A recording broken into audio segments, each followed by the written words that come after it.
Oh. John or Psalms ako na nakabot.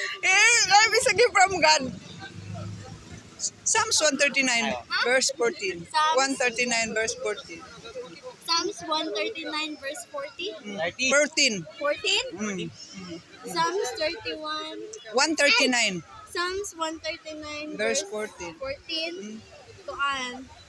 Nagingan dito sa pulong na life is a gift from God. Mutay mo una giingon sa katong nag-ampo ka. Then, pagkaduha kay nag-open ka sa imuhang scripture which is ang gibasis nimo nga ang gibasis nimo nga verse kay Matthew 6:33, but seek ye first the kingdom of God and all these things shall be added unto you.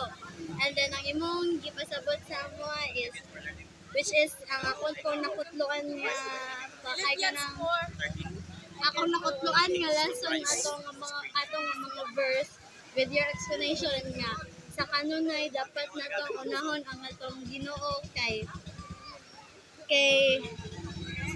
kung wala ang Ginoo wala gyud tay mahimo sa atong kinabuhi mao nang dapat nga sa tibuok natong kinabuhi i-acknowledge nato ang atong buhi nga Dios. Amen. Dapat kita isip nga Kristohano dapat always nga God-centered Amen. relationship with God para kay kung unsa may mahitabo kay wala man ta kabalo sa unahan at least ikaw nakaandam na kasi mong kaugalingon. Amen.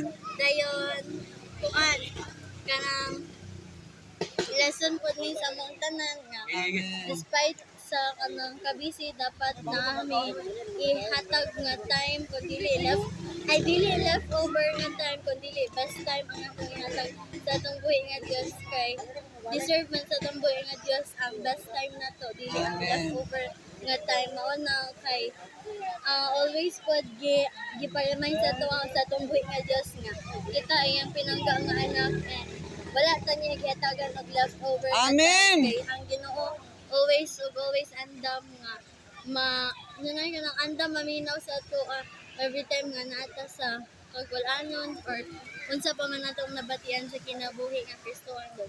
Amen. Very good. Very good. Mahatag mo, urot naman ko ang